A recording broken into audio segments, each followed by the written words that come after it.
entre dos grupos. Se incautó 2 armas de fuego que estaban en poder de los internos pertenecientes al PCC.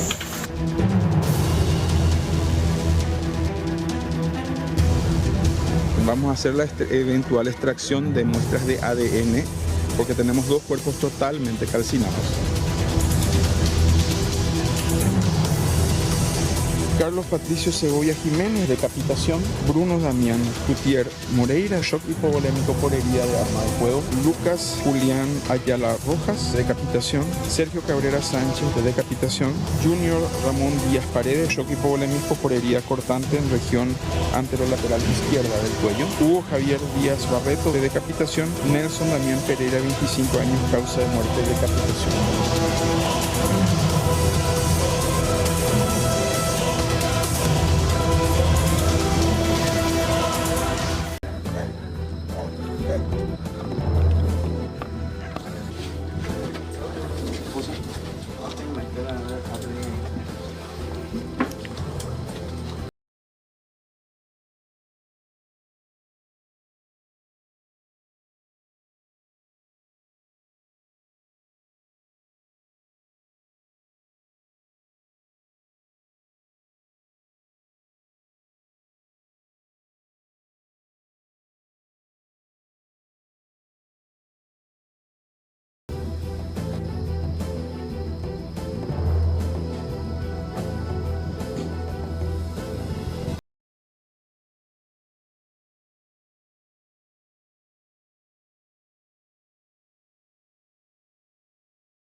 Hola, muy buenas noches. Acá con Mercedes tratando de entender estas imágenes que son inexplicables. Lo que pasó el fin de semana, la masacre en la cárcel de San Pedro, reveló y desnudó varias cosas. Primeramente, el sistema vulnerable de control en un penal, porque después de la masacre de esta reyerta que dejó 10 muertos, se encontraron armas de fuego, cuchillos, teléfonos celulares y también a la par de esto, un sistema de, complejo habitacional de presos VIP, condenados, ellos, delincuentes, que vivían allí, en la parte trasera de la cárcel, en una vivienda que pertenece la propiedad al Ministerio de Justicia. Estaban dentro de un terreno del Estado con estos privilegios. Según desde el Ministerio de Justicia, ellos no sabían que esto existía y que nunca fue autorizada esta granja, entre comillas, porque ni una planta de hoja de verdeo estaba plantada allí. Bueno, tendremos todos los detalles, estas imágenes que hacen referencia al procedimiento que ocurrió ayer a la tarde y con consecuencias ya de 2 directores destituidos en la mañana de hoy. Mercedes, ¿cómo te va? Buenas noches. ¿Qué tal, Carlos? ¿Cómo estás? Muy buenas noches para vos y también para la teleaudiencia. Vamos a hablar de lo que fue este gran conflicto que se suscitaba ayer en San Pedro, porque de hecho que esto aparentemente tiene sus antecedentes días antes, semanas antes, con varios cuadros de violencia que se dieron en el lugar y que prácticamente preparaban el escenario para este teatro bastante dramático y sangriento que se vivía ayer. Vamos a hacer la crónica de lo que pasaba en los últimos días y sobre todo en las últimas horas y que, como bien decía Carlos, 10 muertos fueron los resultados.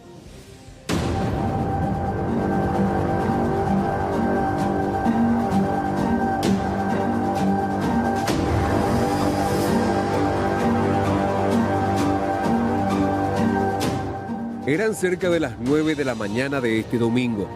Muchos de los 508 internos con que cuenta la cárcel regional de San Pedro recibían la visita de sus esposas e hijos para compartir por el Día del Padre.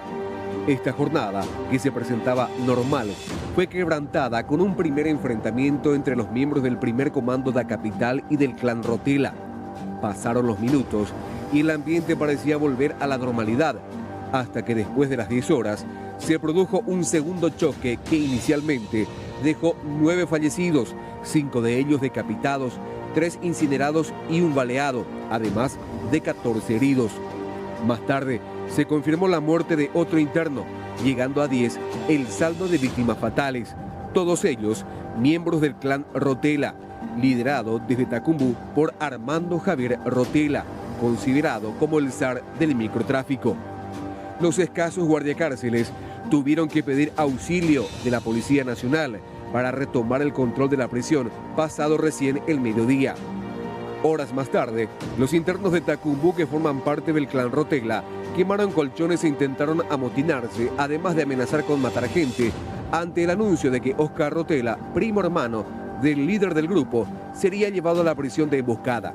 Y las autoridades penitenciarias revieron la determinación y terminaron trasladando a Oscar junto al líder Armando Javier Rotela a la agrupación especializada para devolver la tranquilidad en la Penitenciaría Nacional, donde se reportaron un total de 8 heridos. Retomado el control, tanto en San Pedro y Tacumbú, empezaron a conocerse nuevamente los beneficios del que gozan algunos reclusos. Se descubrió que en la parte posterior de la cárcel del segundo departamento funcionaba una supuesta granja donde 4 condenados por narcotráfico y homicidio tenían todo tipo de comodidades y sin ningún tipo de control. Esta anómala situación derivó en la remoción de los directores tanto de la prisión regional como de institutos penales. Pero lo más grave es que las autoridades, incluyendo al propio ministro de Justicia, sabían que podría producirse la masacre, pero nadie hizo nada. Lamentablemente lo de ayer no pudimos evitar. Las informaciones que teníamos, si bien daban como un lugar crítico San Pedro, y evidentemente es por la permisividad que otorgaba el director en ese lugar, bueno, no pudimos evitar lo que ocurrió ayer. Y sí hay que decir de que estas facciones criminales tienen un enfrentamiento no solamente intramuros, sino también es fuera de las penitenciarías y según informaciones es por el predominio o la lucha es por el predominio del narcotráfico en Asunción, Gran Asunción y Central. Lo sucedido en la cárcel regional de San Pedro es considerado como la mayor masacre ocurrida en la historia penitenciaria de Paraguay. Bueno, precisamente, ¿quién es Armando Javier Rotela? Los indica como el responsable de varios asesinatos y de haber introducido el crack en Asunción. Su pelea, aparentemente, de acuerdo a las investigaciones con el grupo criminal brasileño PCC, es por el negocio de las drogas en las prisiones. Y esto había producido justamente la masacre del fin de semana que hasta el momento dejó 10 muertos.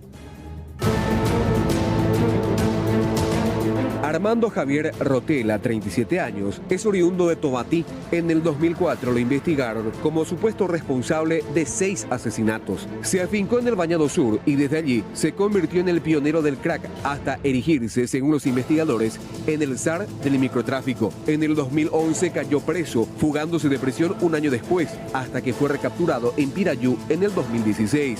Manejó el negocio del tráfico de drogas en Tacumbú y luego en la cárcel regional de Misiones. En ambos lugares fue ganando adeptos, especialmente entre los llamados pasilleros, que se encargaban de la distribución interna a cambio de una dosis de crack o de algún otro tipo de estupefaciente. Se estima que durante este tiempo reclutó e integró a su grupo a unos 100 reclusos. Igualmente involucró en el negocio a su esposa Andrea Cristaldo, quien fue sentenciada en el 2013 a 16 años de prisión, mientras que su hija de 12 años fue descubierta cuando intentaba introducir a la Penitenciaría Nacional poco más de 1 kilo de crack, valuado en al menos 60 millones de guaraníes. La disputa entre Armando Javier Rotela e integrantes del PSC es por el apetecible negocio de las drogas en las cárceles, sumado a los sucesivos hechos de sangre. El último viernes se registraron 2 asesinatos en Tacumbú, que se presume fueron a causa de la disputa entre ambos grupos criminales. Este doble crimen fue desmentido inicialmente por el director de la Penitenciaría Nacional e incluso lo reportó como una simple riña,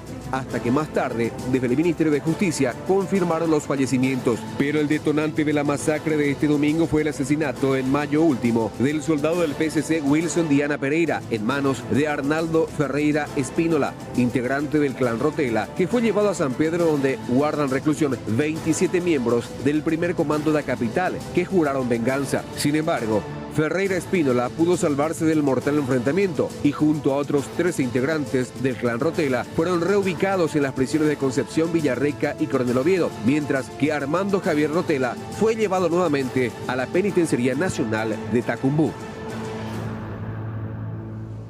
Judith Colexia trabaja en vivo y en directo desde este punto. Hablamos de San Pedro, de hecho que conoció muy de cerca la granja VIP, entre comillas, como la llamamos nosotros, porque de granja prácticamente no tiene nada. ¿Cómo estás? Buenas noches, Judith. Mercedes, Carlos, de la audiencia, saludos para todos ustedes y hablemos por el momento de lo último que se tiene en torno a las repercusiones que dejó esta masacre y posterior descubierta detrás del penal aquí de la cárcel de San Pedro, porque hablamos de ciertas consecuencias como ser, por ejemplo, la destitución del director de la cárcel de San Pedro. Estamos hablando de Wilfrido Quintana, quien acaba de retirarse, sin embargo se detuvo para dar algunas palabras a la prensa, sin embargo decidió omitir ciertas aclaraciones con respecto, por ejemplo, a la existencia de esta granja donde 4 reclusos que tenían altas condenas estaban prácticamente gozando allí de su libertad. O sea que se puede decir que estaban cumpliendo con su condena en libertad detrás mismo de la penitenciaría. Se le consultó al exdirector si él sabía de esta situación. Él mismo prefirió no referirse al tema y destacó lo siguiente, que primeramente va a ser asesorado por sus abogados y posteriormente él mismo va a dar una conferencia de prensa. De todos modos, compartimos con ustedes la entrevista con él a su salida aquí hace cuestión de minutos nada más de la cárcel de San Pedro. Las autoridades conocían de la existencia de la granja, el ministerio. Y en su momento yo voy a hablar, señores. En su momento. Pero ellos estaban anotando, ¿verdad? Estaba anotando. Yo voy a hablar en su momento, señores. Yo les pido. Hoy no puedo más emitir ningún comentario.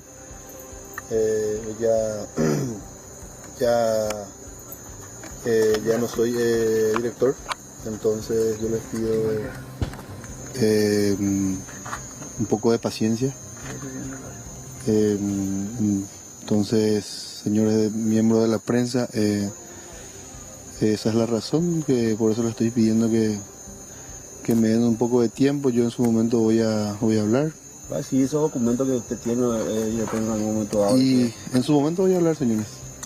Muchas gracias, muy amable. ¿Esta supuesta granja tenía o no el permiso para funcionar como tal? Y por eso le estoy diciendo, señores, en su momento yo voy a hablar. Yo tengo que hablar también con mis ex superiores. Tengo que... no puedo emitir ningún comentario. Entonces les pido que tengan un poco de paciencia, por favor. ¿Ya sentiste que se veía venir tu destitución con respecto a esto, licenciado? Y con lo de ayer, con el fallecimiento, sí, porque ya Mi cargo a partir de ese momento ya prácticamente ya estaba a disposición por los hechos que ocurrieron ayer en este penal, un día trágico ayer. Por todo el mundo como que la culpa es tuya, director, como que usted sabía de la granja y los otros no sabían, como que todo el mundo se lava la mano. Por eso todavía insistimos en eso, que ellos estaban al conocimiento de eso. Por eso les digo, señores, yo quiero que me den un poco de tiempo, que me tengan un poco de paciencia. Yo voy a emitir los comentarios una vez que esté bien asesorado. Los 4 tenían orden, doctor, de juiciar. Les digo, yo les voy a llamar, yo voy a convocarles, y no vamos a convocarnos en un lugar para poder emitir. Licenciado, ¿no cree que este es el momento de hablar ahora que se está retirando? Si usted siente que hizo el trabajo. Yo me estoy retirando un ratito nomás. Pero hoy entonces vamos a hablar. Yo lo estoy esperando al nuevo director, al nuevo interventor. Tengo que estar con él, tengo que hacer el traspaso, tengo que hacer el inventario, y un ratito me estoy retirando y vuelvo otra vez. ¿A qué hora se da ese cambio, licenciado?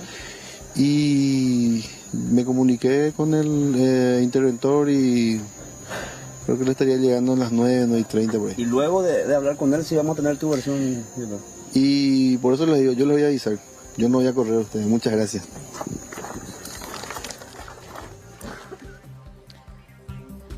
Bueno, Mercedes Carlos, de la audiencia, de esta manera se retiraba Wilfrido Quintana, ahora exdirector de la penitenciaría de San Pedro de Licuamandeyú, quien mencionó que está esperando ya nada más el relevo, le podemos decir, porque está en camino el ahora director interventor Ricardo Ortiz, quien tiene que ocupar durante ciertos días en lo que dure la investigación con respecto a lo ocurrido en el interior del penal acerca de la masacre. Ahora, ¿por qué se da esta destitución? Porque mencionan que la gota del agua que colmó el vaso es justamente lo que se encontró detrás de la penitenciaría. Es una granja donde 4 reclusos estaban cumpliendo con altas condenas, entre ellas por narcotráfico y homicidio, pero en libertad. Supuestamente esta granja es perteneciente a la penitenciaría, sin embargo, según los registros, no está habilitada por el Ministerio de Justicia. De todos modos, supuestamente había una resolución de por medio firmada por un juez aquí de San Pedro que determinaba que estos reclusos, ya sea por buen comportamiento u otro motivo, podían cumplir sus condenas allí en el sitio, pero sin ningún tipo de control por parte de los guardiacárceles,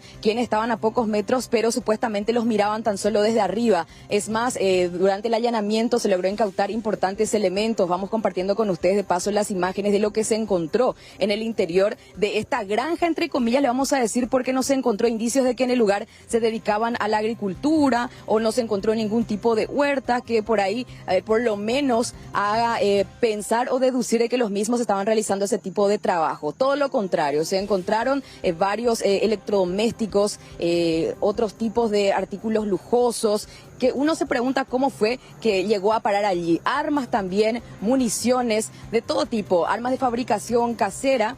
Y también, por supuesto, por otra parte, los uniformes de la Policía Nacional, a lo que llamó poderosamente la atención. La información que recibió la Fiscalía es la siguiente. Supuestamente, entre estos reclusos, habían los que se estaban haciendo pasar como médicos naturalistas y a la par también aparentemente se estaban haciendo pasar como uniformados. El allanamiento se realizó alrededor de la medianoche. La fiscal Dominga Benítez y su equipo es quienes estaban encabezando este trabajo, porque a la par se abre otra investigación, una investigación paralela a lo que tiene que ver con la masacre aquí en el interior del penal de San Pedro de Licuamandeyú. Vamos a compartir con usted la entrevista con la misma, haciendo un resumen del trabajo que realizaron acerca de lo que encontraron al fondo aquí de la cárcel de San Pedro. Compartimos con ustedes. Había un grupo de personas en las inmediaciones de la Penitenciaría Regional de San Pedro, en un lugar denominado Granja, y que esto también sería un peligro peligro por si haya personas en el interior que puedan ayudar a una fuga de internos, ¿verdad? Hemos solicitado las fichas de esos internos, la copia de las fichas, nos dijeron ubicar 2, solicitamos la copia, quedaron en arrimarnos esta mañana, estamos aguardando la fotocopia de las fichas. Ahora se debe de investigar si existía una frustración de la persecución penal, de que existe una situación irregular, existe una situación irregular, y ya con la investigación arrimaríamos, veríamos dentro de qué tipo penal encuadrar, porque podríamos estar ante una frustración de la persecución penal, como una lucha del crimen organizado, veremos.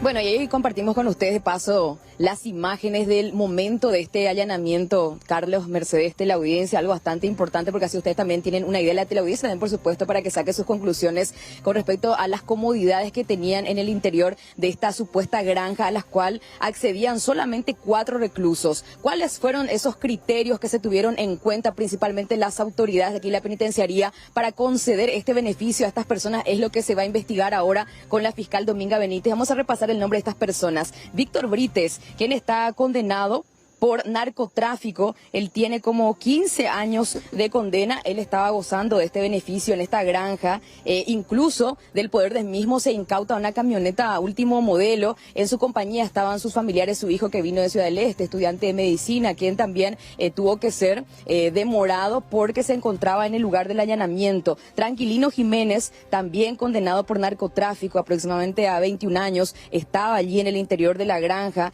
cumpliendo esta condena en libertad, le podemos decir, así como Ramón Benítez, quien tiene una condena por homicidio doloso, que aparentemente lo cometió en Santa Rosa de la Guaraí, y Gustavo Paredes, quien tiene una condena por tentativa de homicidio. Para que tengan nada más ustedes unas ideas, la causa de las condenas de los mismos y que de todos modos de esta forma se dio un cierto privilegio. Así que vamos a compartir también a continuación con ustedes una entrevista realizada a los familiares de los mismos que fueron encontrados allí. ¿De qué forma ellos justifican que se encontraban en el sitio justo al momento del allanamiento? Compartimos en la siguiente entrevista. ¿Cuáles son los trabajos que ellos realizan ahí en esa granja? Limpieza, mantienen limpio el lugar ahí. ¿Por qué se les otorgó a ellos este beneficio? ¿No Por buena conducta y esas cosas. Y todo esto electrodoméstico, todo eso que iban comprando, refaccionando el lugar, ¿quién se encargaba de eso? No sé, porque mi marido no tiene electrodoméstico. No tiene electrodoméstico. No. Y esos alimentos, todos los comestibles que ellos tenían. Nosotros le llevábamos. Él es por enfermedad. ¿Por enfermedad tiene problemas de corazón. ¿Sabían que esto era completamente irregular, el hecho de que estén viviendo fuera de la penitenciaría? ¿Irregular cómo? ¿Y que estén presos, ellos condenados, del lado de afuera? Sin en Tacumbú también hay así. ¿También hay? También hay. ¿La parte de afuera? La parte de afuera. O sea que es algo normal prácticamente. Algo normal. Sin ser custodiados. Si son custodiados, los de arriba suelen mirar, ¿verdad? Porque en Tacumbú también hay eso. Tacumbú también tiene su granja, ahí es mucho más grande que este. ¿Usted conoce ese lugar?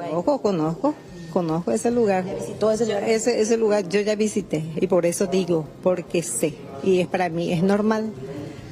No es algo inormal y que alguien no sepa de eso. Porque se merece también ello por buen comportamiento, me imagino. Bueno, Mercedes, Carlos, de la audiencia, estos reclusos VIP, le podemos decir, fueron reintegrados en la jornada aquí, junto a los demás reclusos de la penitenciaría de San Pedro, mientras que los familiares quedaron demorados en la comisaría primera de San Pedro. Tenemos la información de que ya nuevamente fueron puestos en libertad, pero por supuesto sometidos también a una investigación cuando así se requiera de la presencia de los mismos. Ahora, lo último que se tiene en torno a todo lo que tiene que ver con este crimen en el interior del penal y también lo que desencadenó que viene a ser la descubierta de esta granja VIP al fondo de la penitenciaría. En este preciso momento, la fiscal Fanny Aguilera, quien de forma paralela está investigando lo que ocurrió ayer a estas horas más o menos aquí en el interior del penal con respecto a la muerte de estos 10 reclusos, está tratando de rescatar las imágenes de circuito cerrado, principalmente del pabellón B, donde se produjo este amotinamiento sangriento que, reitero, derivó en la muerte de estos 10 reclusos. Vamos a ver si es que se logra rescatar, ya que se tiene la información de que aparentemente los propios reclusos trataron de dañar los registros cuando intentaron cometer principalmente el momento en que evitaron que lleguen los guardiacárceles. Bueno, aquí hay una situación bastante compleja, Judith, que presumo las autoridades deberán de responder nuevamente, porque esta mañana, en conferencia de prensa, el propio ministro de Justicia decía que ellos desconocían totalmente la existencia de esta granja detrás del penal de San Pedro, que para ellos en su registro no existía, propiedad del Estado. Pero acá el director destituido dice, no, ellos estaban al tanto. Pero ¿cómo autoridad no vas a saber que existía semejante construcción en funcionamiento de un sitio donde estaban presos VIP presos que tenían y gozaban de esos privilegios. Hay una versión encontrada y presumo que el exdirector va a tener que justificar y tendrá documentos donde muestran de que realmente las autoridades de Asunción sabían de la existencia de ese sitio. Sí, Carlos, argumento que aparentemente no lo tiene a mano todavía, motivo por el cual evadió las consultas con respecto al tema a la prensa. Dijo que va a ser primeramente asesorado porque esto está detrás mismo de la penitenciaría. Él está hace unos 6 meses aproximadamente como director. Es imposible que no lo sepa, es por eso que también la Fiscalía por su parte sospecha de la connivencia con las autoridades y eso es lo que hace con que el mismo sea destituido y cambiado finalmente. Por otra parte, destacar que se encontró en el poder de estos reclusos VIP una copia de una resolución firmada por un juez aquí en la zona que se va a corroborar también quién sería el responsable supuestamente de darles a ellos estos beneficios. Está a nombre del juez de San Pedro, Néstor Arévalo. Esto, reitero, se va a investigar, por supuesto, para saber si es o no original, compañeros. Judith, ¿qué tan cercano es el ingreso? Porque de hecho que vemos, la construcción se estaba agrandando. Prácticamente es difícil que no se hayan percatado que un camión vino a traer materiales para construcción. Hay bolsas de cemento, había un vehículo. La muralla que vemos en el costado es la muralla de la penitenciaría, sí, claro, con las típicas garitas de guardia en segundo nivel para poder tener una vista aérea, entre comillas, de lo que está pasando. Hay una entrada paralela, un portón. ¿Cómo es el acceso hasta este lugar? Es una entrada al costado, Mercedes, que todos los pobladores aquí en la zona lo utilizan. Conocen. O sea que si ingresa un vehículo, uno se percata bastante bien si son guardiacárcel y todo, más del movimiento que hay al costado porque ellos montan guardia sobre el perímetro. Lo que se da en esta situación es justamente esto. O sea que en todo momento se veía el movimiento en esta supuesta granja que se adujo en un principio que está a nombre de la cárcel de San Pedro, pero después la Fiscalía hizo su trabajo de manera preliminar y corroboraron que el Ministerio de Justicia jamás habilitó una granja. Y supuestamente lo hacían funcionar como tal, pero en su interior no se encontraron más que solamente comodidades y no se sabe cómo llegó hasta ahí y solamente 4 reclusos, pero con altas condenas, estaban gozando de este beneficio. Y con toda la familia, Judith, o sea, no solamente ellos de manera aislada y casi clandestina, sino que aparentemente el sistema era público porque recibían visitas, llegaban vehículos, estaban con sus parejas sentimentales, con el hijo, disfrutando de todas estas comodidades. Por supuesto, Mercedes, esto se presta a la suspicacia por el siguiente motivo. En el poder de estos reclusos, le vamos a decir, porque según ellos se lo estaba custodiando, pero esto se desmiente mediante, por supuesto, lo que se pudo comprobar en la jornada. Ellos estaban haciendo distintos tipos de funciones. Uno se hacía pasar por médico naturalista, sin embargo, en el poder del otro se encuentran uniformes de la Policía Nacional, uno de ellos con el logo correspondiente, el que es utilizado actualmente, y el otro que es el alternativo, el famoso Paraí, que se utiliza mucho aquí en la zona norte del país. ¿Cuál es la finalidad? Se encontró proyectiles también en poder de los mismos, así como también elementos utilizados para la fabricación de armas caseras. O sea que no podemos descartar, Mercedes, la posibilidad que desde esta vivienda, que lo denominaban la granja de la penitenciaría de San Pedro, estaban proveyendo de armas o de cualquier tipo de elementos a los reclusos en su interior, teniendo en cuenta justamente lo que se incautó del poder de los que perpetraron este violento ataque en el interior del pabellón B ayer en horas de la noche. Incluso es el mismo proyectil que se encuentra en el poder de estos reclusos VIP. Claro, es otra de las cuestiones que el exdirector tendrá que explicar. Primeramente, el funcionamiento de la granja y después cómo se permitió el ingreso de armas de fuego, cómo estos delincuentes del PCC tenían armas de fuego, cuchillos, teléfonos celulares, todos los privilegios que al final terminó facilitando este sangriento encontronazo entre un grupo rival y después las concebidas consecuencias de decapitar literalmente y arrojar la cabeza allí. No, realmente fue dantesco el episodio ayer, el escenario que se vivió en la cárcel regional de San Pedro. Totalmente, Carlos. Ahora, para que Mercedes tenga una idea de la cercanía, este es el muro perimetral de la cárcel al costado y este es el camino que nos conduce, Mercedes, hasta la granja, que no tiene ningún tipo de tejido, ningún tipo de perímetro que los separa a los pobladores normales, que no están con problemas con la justicia. Al costado tenemos un asentamiento Incluso se están aproximando como algunas viviendas en construcción muy cerca de esta granja y hay otro caminito alternativo que nos lleva hacia un asentamiento aquí de San Pedro y otro que nos saca hacia la ruta. Con total libertad se puede decir, Mercedes, estos reclusos que tienen altas condenas estaban cumpliendo con esta medida que les fue otorgada por parte de un juez y que hay que investigar también, por supuesto, su implicancia de ser así. Y si es real el documento, ¿verdad? Si es que no es falsificado y justamente lo utilizaban como coartada ante este tipo de situaciones. Judith, ¿cómo es la distribución de la casa? Se supone que cada uno de estos presos tenía su propio cuarto y compartían un área común, por decirlo de alguna manera, como cocina, como un pequeño estar. ¿Cuántos cuartos tenía y cuántos baños? A simple vista uno puede comparar con un inquilinato, Mercedes, porque son como habitaciones. Hasta acá vamos a hacer como una comparación. Este es el perímetro de atrás. Mira la distancia, Mercedes. Es imposible que no te des cuenta. No, por supuesto. Y acá está la supuesta granja de la cárcel de San Pedro, bien iluminada, donde no se encontró ningún tipo de trabajo de agricultura. Solamente al fondo se encontró como un gallinero con unas cuantas gallinas en su interior. Eso es lo que se encontró en todo lo que ellos refieren que se dedican, ¿verdad? Pero esto es a simple vista lo que nos encontramos. Las habitaciones están lacradas, pero en su interior hay de todo lo que te puedas imaginar. Televisores plasma, sofás, camas, todo lo que se necesita normalmente en un domicilio normal, ¿verdad? Y esto es lo único que ellos les separaba, ¿verdad? Este tejido, pero que ellos lo utilizaban a su antojo porque entraban y salían como un corredor del sector de la cocina. Esto lo compartían. Esto lo compartían un área entre común. todos. Es recientemente construido. Incluso en horas de la mañana, hoy cuando charlábamos contigo en la mañana cada día, perfectamente desde allí se ve la ruta de San Pedro, la ruta asfaltada, creo que a 150 o 200 Allá metros. es la ruta. Sí. Estamos a unos 200 metros, Carlos. Sí, Va a pasar justamente un vehículo para que vean ustedes las luces.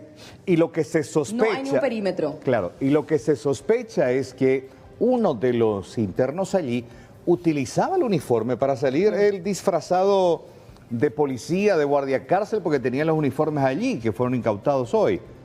Aparentemente con eso ingresaba con mayor facilidad a la penitenciaría y tampoco llamaba la atención de, vos no eras un preso. Claro, pues ¿verdad? imagínate que alguien venga caminando desde la cárcel. Exactamente. Entonces con el uniforme de policía prácticamente estaban disimulando la situación. Sí, esta es la situación y acá estamos viendo las habitaciones que fueron ya lacradas por la Fiscalía. Para que tengan una idea también la teleaudiencia que esto ya se verificó, no hay ningún problema que ingresemos nosotros porque ya nos dio también el permiso correspondiente para que podamos mostrar al menos las condiciones en las que vivían estos 4 reclusos junto a sus familiares aquí detrás mismo de la cárcel de San Pedro con todas las comodidades que no cualquier preso lo tendría, hay que decirlo. Tampoco estamos diciendo que ellos tienen que estar privados de ciertas cosas porque son personas que están en falta con la justicia, ¿verdad? Pero esto evidentemente es demasiado, incluso tener a su disposición camionetas de último modelo, entrar y salir cuando uno quiere y por supuesto también dedicarse a actividades ilícitas. ¿Con qué finalidad? Es lo que ahora se va a investigar también por parte del Ministerio Público. Vos sabés que ni en los países de primer mundo donde este tipo de sistemas de reinserción realmente son aplaudibles, no tienen este sistema donde los reclusos tienen su propio loft, su propio departamento o su condominio compartiendo con otros reclusos que tienen camionetas de último modelo, que tienen uniformes de instituciones de fuerzas públicas. Evidentemente esto cuesta plata. La investigación tiene que revelar quién recibía ese dinero, porque esto gratis no es. Y aparte el tupé que tuvo la señora de reconocer, pero esto también hay en Asunción, en Tacumbú, ¿sentió? Es de público conocimiento que si vos gozás de este tipo de privilegios es porque tenés dinero y estás pagando. Y si estás pagando, alguna autoridad está recibiendo. Totalmente, Carlos. Evidentemente alguien está por detrás de todo esto. Hay que saber quién está financiando y principalmente respaldando los gastos de estos reclusos. ¿Cómo es que ellos lograban tener el ingreso suficiente? Sí. Claro, fíjate, si el Ministerio de Justicia, si el propio ministro hoy reconoció que no forma parte del sistema penitenciario, que para ellos esa construcción no existe, ¿quién financió, quién pagó la construcción? Tiene que saber el director quién pagó, quién financió, quién construyó. Bueno, aguantamos un ratito ahí, por favor, Judith, porque queremos que la gente participe ante esta situación que, reitero, se dio el fin de semana por esta reyerta, pero al final terminó revelando otras cuestiones al margen del sistema y al margen de la ley. Y queremos preguntarles, el privilegio en las cárceles se debe a, y tenemos tres opciones. Ingrese en forma gratuita a www.votaparaguay.com a través de su smartphone, de su tablet o en la PC allí en la casa. Repito, el privilegio en las cárceles se debe a, primera opción, corrupción, amenazas o desidia.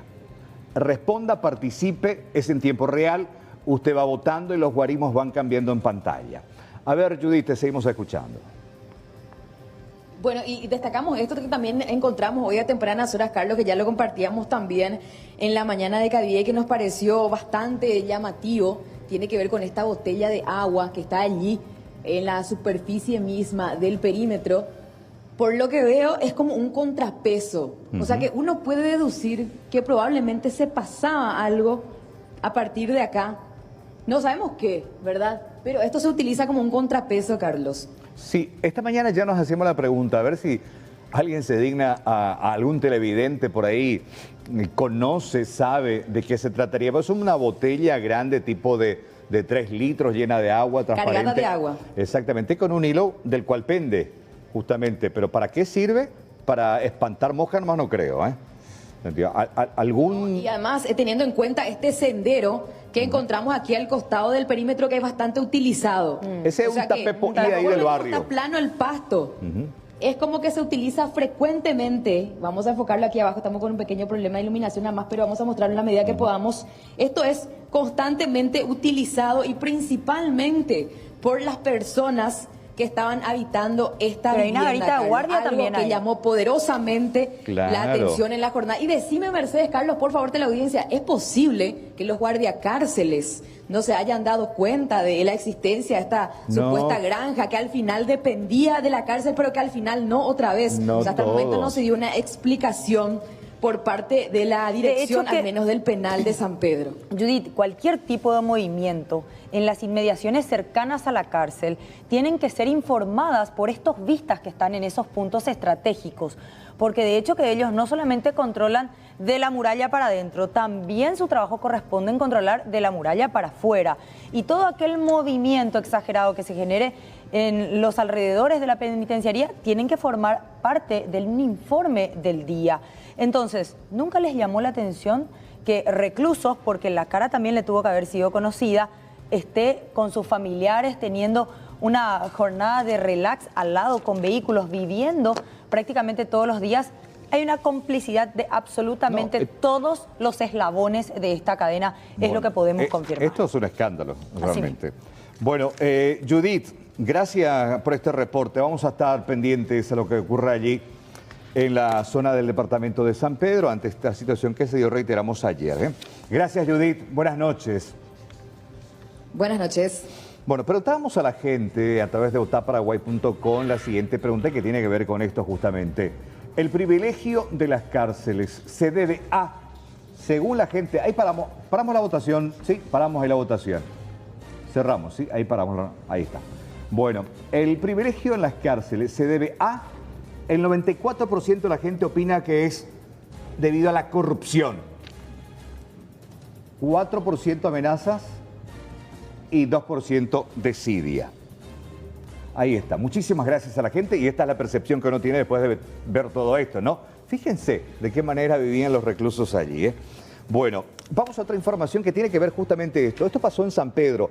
Anoche ocurrió lo mismo, también un motín, tuvo que intervenir la policía, las fuerzas de seguridad, las fuerzas de operaciones de la policía, los bomberos, porque se quemaron basuras, colchones, y hubo un momento de mucha tensión porque también se agolparon los familiares de estos reclusos que después de lo que pasó en San Pedro obviamente temían por la vida de sus seres queridos allí dentro del penal. Fue tan complicada la situación en un momento dado que incluso uno de los internos que tenían celulares, esto está prohibido dentro de la cárcel, estaban filmando y transmitiendo a los colegas que estaban fuera, hasta que uno de los compañeros del SNT, Rodolfo Garín, recibió una llamada de un número desconocido, era de un interno que estaba allá que quería hablar con la policía y utilizando de nexo a nuestro reportero. Esto fue lo que le advertía un delincuente al policía, al jefe de operaciones allí afuera.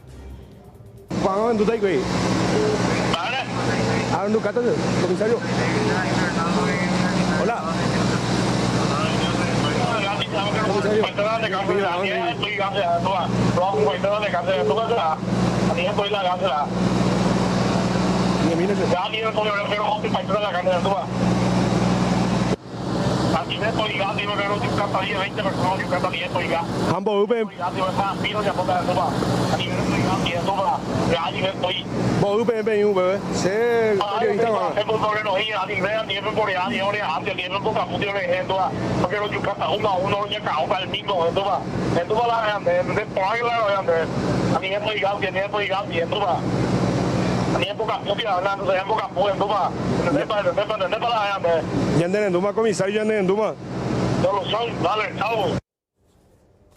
Terrible realmente lo que se vivía este fin de semana en las cárceles. Vamos a hablar de esto, del bautismo de sangre, porque muy pocas veces realmente en nuestro país llegamos a ver decapitamientos de personas. Y esto forma parte de un proceso lamentablemente de iniciación en muchos casos para ser miembros de grupos delictivos a nivel internacional. Antes de comentarles lo último acerca del PCC, queremos que participen de nuestra segunda pregunta de la noche. Y la pregunta es la siguiente, referidos al primer comando capital. ¿Qué medida urgente se debe tomar con los miembros de este grupo delictivo que está operando actualmente en nuestras cárceles? Y les damos dos opciones. En primer lugar, expulsarlos del país y en segundo lugar, la construcción de máximas cárceles de seguridad. La respuesta en instantes. Pueden ingresar ahora a votar en votaparaguay.com.py.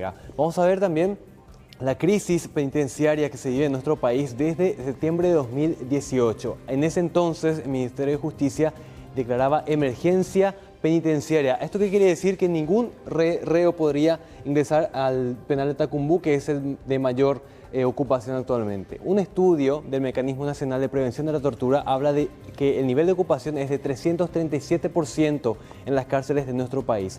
Pero si vamos a analizar los tres principales centros de reclusión, los números son aún mucho más preocupantes. Estamos viendo ahí 753% en Emboscada, en Ciudad del Este 748% y finalmente en Tacumbú 704%. Esto quiere decir que en un espacio para una persona están más de 7 personas en este caso. Ellos identifican como las causas de esto al abuso de la prisión preventiva, a la morosidad judicial, es que no corren los expedientes, y también al tema de la falta de política de prevención del delito. Estamos hablando más temprano del primer comando capital también. Se trata de un grupo delictivo que nacía en las cárceles de Brasil a principios de los años 90. Para ser uno miembro del primer comando capital debe pagar una cuota de ingreso o ser parte de un bautismo inicial de sangre. Estamos hablando que se trata de un bautismo en donde debe haber algún tipo de heridos mínimamente. A nivel de Brasil hay más de 6.000 integrantes, está presente en 23 de los 27 estados del vecino país, factura 40 millones de dólares al año, cada año, solamente en cuanto a tráfico de drogas. En Paraguay, ¿cuáles son los números? Vamos a ver cómo se presenta en nuestro país. Hay 400 soldados presos, 200 de ellos son paraguayos y hay 42 cabecillas con proceso pendiente de extradición al Brasil. ¿Qué dicen las autoridades penitenciarias? Que un recluso paraguayo, al iniciarse en este proceso de ingreso al PCC, no sabe realmente a lo que puede exponerse. Nosotros cuando entramos ahí es lo que recibimos golpe. Y muchos lo comen, claro. ¿Cuánto vos ganas? Yo gano 2.124.000 ahora, que subió 31.000 guaraní. Ah, ¿te subieron el sueldo? Sí, gracias a Dios 30.000 guaraní. 30.000 guaraní. Sí, lamentable, nosotros necesitamos estar todos nombrados.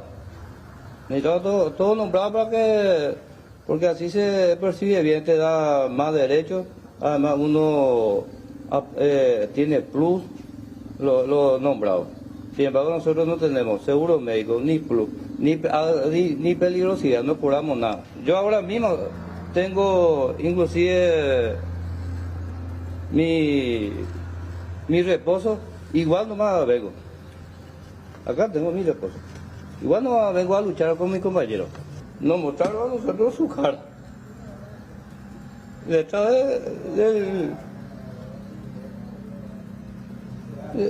porque encerrados todos en la puerta y mostraron la cara de nuestro compañero, uno ensangrentado y el otro con el cuchillo al cuello. Y nos dijeron que si nosotros entramos, le van a matar a todos. Le van a matar a todos.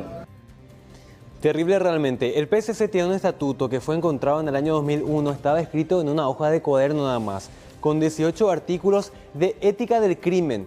Uno de esos artículos dice lo siguiente: el comando no tiene límite territorial. Todos los integrantes que fueron bautizados son componentes del primer comando de la capital, independientemente de la ciudad, estado o país. Todos deben seguir a nuestra disciplina y jerarquía de nuestro estatuto. En ese entonces, la tarifa por ser parte de este grupo era de $16 por cada interno que esté en situación de reclusión. Si uno salía en libertad, debía pagar la tarifa de $320 por mes. Por eso es que se considera traición salir de esta organización. ¿Y con qué se castiga la traición? Con la muerte. Tenemos iniciados, ¿verdad? Unos cuantos, no puedo darte exacto por razones de seguridad, brasileros también, pero ahora se está trabajando en las documentaciones necesarias para que los brasileros sean expulsados. Estamos hablando de la población penitenciaria, cerca de 4.000 personas, y por turno cerca de solamente 40 guardiacárceles, ¿es así? Sí, es así, y ayer, digamos, tuvimos la suerte de que con buen tino nosotros solicitamos más refuerzos, vinieron agentes penitenciarios que en vez de festejar el Día del Padre estuvieron ayudándonos acá por la visita que íbamos a tener, 2.300 personas. Hay internos que son bautizados, iniciados y algunos sin saber a qué están entrando, ¿verdad? Pero una vez que entran ya es difícil salir. Porque se da esta especie de bautismo de sangre también, a esto también corresponde estas riñas, peleas. Sí, según las informaciones que tenemos es así, ¿verdad? Bueno, recordemos, hay 42 cabecillas brasileños del PSC actualmente en las cárceles de nuestro país y cuentan con un proceso pendiente para ser extraditados al vecino país.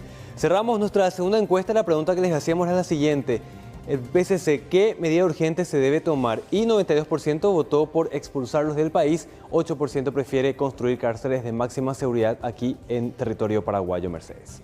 Gracias, Juan, por estos datos. Cambiamos de tema, dejemos por un momento esta crisis penitenciaria que vivimos durante el fin de semana y vamos a hablar de esta otra noticia que involucra a una mujer que estafó a más de 70 personas. Ella supuestamente le iba a construir la casa, para eso necesitaba dinero, un adelanto, por eso retiraba esa cantidad importante de dinero, pero después ella desaparecía. Por supuesto que la casa nunca se construía.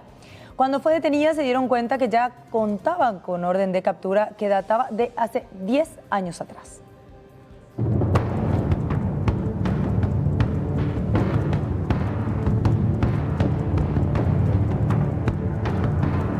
El sueño de la casa propia convertida en una pesadilla. MAT Construcciones es una empresa con presencia en las redes sociales. Cuenta con una fanpage a la que diariamente centenares de personas solicitaban información para iniciar una obra. Los planes, denominados familiares, iban desde los 55 hasta los 220 millones de guaraníes y la web siempre estaba adornada con fotos de finas residencias terminadas y varios planos. La cabeza visible detrás de esta firma era una mujer identificada como Ramona Mabel López Torres, de 45 años, quien se presentaba como arquitecta ante sus potenciales clientes. Se cree que en este tiempo más de 50 familias cayeron en su trampa. Una de las estafadas relató que llegó a ella mediante una recomendación y que tras ponerse en contacto, rápidamente firmaron un contrato que nunca se cumplió. En nuestro caso, el perjuicio es en guaraníes, casi 30 millones por el proyecto de una casita que queríamos construir y tenemos otro contrato firmado también con ellos que iba a ser para la construcción de 5 monoambientes y a cambio de ese trabajo le entregamos nuestra camioneta que nos agarraron por un valor total de 82 millones de guaraníes. Es decir que solamente nosotros, o sea, mi marido y yo, tenemos un perjuicio de más de 100 millones de guaraníes. Resaltar que pasaron ya prácticamente casi 4 meses de aquella firma del contrato y resulta ser que ni siquiera el 1% de la construcción está lista. También te entregué la imagen de en qué condiciones dejaron el terreno, ¿verdad? Que es prácticamente cavaron unas dimensiones y nada más. El otro involucrado en esta red de estafa es la pareja de Ramona, identificado como Mártir Telles Cañete, quien se encargaba de firmar los acuerdos con todos los clientes y que hasta el momento permanece prófugo. El que firma los contratos es su pareja, que también está, obviamente es una de las caras visibles de la constructora, que es Martín Telles Cañete, es el nombre de este hombre. Él es el que firmó el contrato con nosotros y también con las demás familias. Todavía no está pudiendo dar con él la Policía Nacional, esperamos también que eso se dé en la brevedad posible. Hasta el momento no pudimos recuperar aún la camioneta, pero la Policía de Investigaciones ya maneja una dirección. Vamos a gestionar con mi marido la orden de allanamiento a dicho lugar para ver si se encuentra realmente ahí, pero según manifestó la aprendida, ese vehículo estaría en la vivienda donde alquilan en la zona de Reducto San Lorenzo. Tras la detención de Ramona López, se confirmó que tenía ya una orden de captura desde hace casi una década por apropiación y estafa, por lo que ya fue derivada inmediatamente a la cárcel de mujeres del Buen Pastor.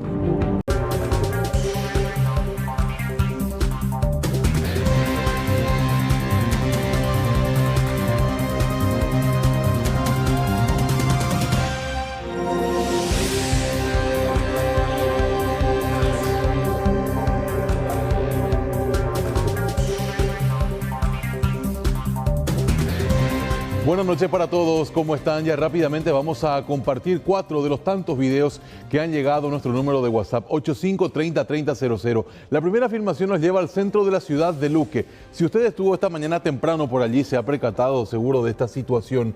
Un bus chatarra se descompuso en pleno trayecto. ¿Qué fue lo que tuvieron que hacer ante la fila de vehículos que se generaba a raíz de este hecho?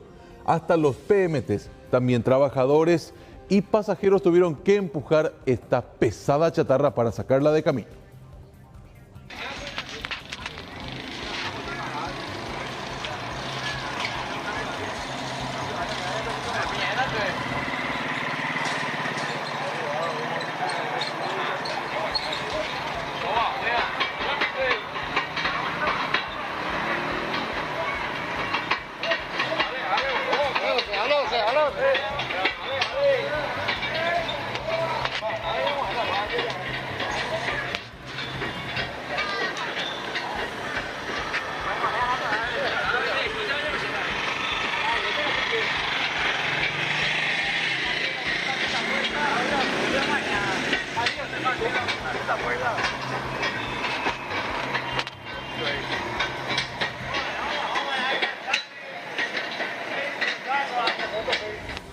Bueno, ni quiero imaginarme cómo habrán terminado estos muchachos, ¿no? Luego de empujar semejante vehículo que pesa varias toneladas, y esto es lo que pasa en el transporte público de nuestro país. Ahora vamos a hablar de una situación límite de riesgo para personas que viven en la ciudad de Emboscada, porque hay una columna que está a punto de caer. Esto pasa frente al local de veteranos de la Guerra del Chaco. Cerca del local del veterano de la Guerra del Chaco. Esta columna ya se está por caer. Ande, por favor, acá, en Emboscada, a pasito de la municipalidad. Mañamí, o a potaitela de columna. Bueno, esto pasa entonces allá en la ciudad de Emboscada. Ojalá que alguien se haga cargo de la reparación de esta columna. Rápidamente a la avenida Autopista Ñuguazú. Ahí usted recuerda, hace poco tiempo se daba la inauguración, la habilitación de este tramo. Ahora ya presenta baches. ¿Saben por qué? Porque hay vehículos muy pesados que evidentemente, va al juego de palabras, el peso de la carga hace que parte del asfalto ya vaya hundiéndose. El reporte que nos llega desde este punto.